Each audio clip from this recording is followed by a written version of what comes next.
Beloved Saints, today's 5-minute message of redemptive history is about Nahor Part 1 from the Genealogy according to the Line of Seth from the first book Genesis Genealogies.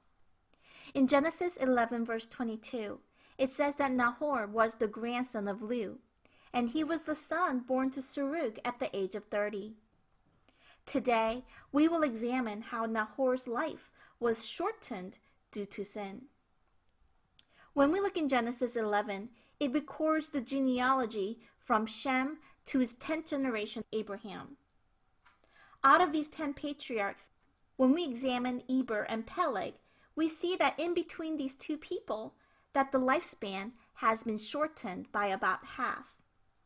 In Genesis 11 verses 16 to 19, it says that Eber lived 464 years, but his son Peleg lived only 239 years, which is only about half. Then from Peleg on, his descendants lived only about 230 years. But then suddenly with Nahor, he only lived 148 years. In Genesis 11 verses 24 to 25, it says that Nahor lived 29 years, and he became the father of Terah. And Nahor lived 119 years after he became the father of Terah. So when we do the math, 29 plus 119, we get 148. So the Bible testifies that Nahor lived 148 years and died. And so when we look in Genesis 11 genealogy, we see that Nahor lived the shortest life compared to all the other patriarchs. We can conclude from this that Nahor, who died at the age of 148, did not fully live out his years. He must have been cursed by God and must have experienced a sudden death. In the Bible, sudden deaths are associated with sin. The Bible presents two cases in which people suddenly perish. First, the proud will perish. The Bible tells us that those that are hardened in their necks will perish. In Proverbs 29 verse 1, it says, "A man who hardens his neck after much reproof will suddenly be broken beyond remedy." Everyone, the opposite of being proud and arrogant is to be humble. To be humble is to put others first before ourselves.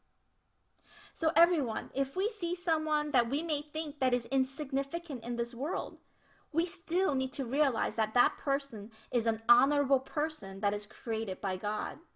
So let us regard them highly. When we do so, then God will surely pour upon us his amazing grace. In 1 Peter chapter 5 verse 5, it says, "All of you, clothe yourselves with humility toward one another. For God is opposed to the proud, but gives grace to the humble."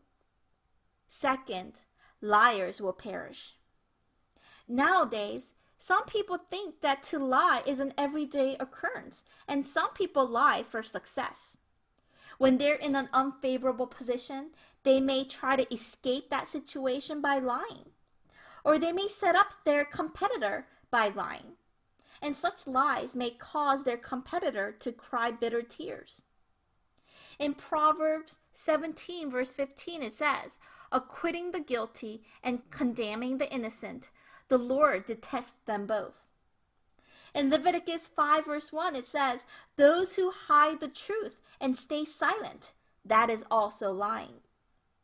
In Proverbs chapter 6 verses 12 to 15 it says, "A troublemaker and a villain who goes about with a corrupt mouth, who winks maliciously with his eye, signals with his feet and motions with his fingers, who plots evil with deceit in his heart. He always stirs up conflict.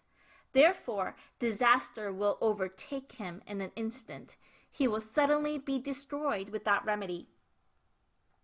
Beloved saints, as we live out our life today, let us not become a foolish person who will perish because of their pride, arrogance, and lies. Instead, let us always be humble and tell the truth. Let us have our Lord Jesus Christ in our heart. Jesus Christ is the truth. Let us live our life according to this word of truth. I bless in the name of the Lord.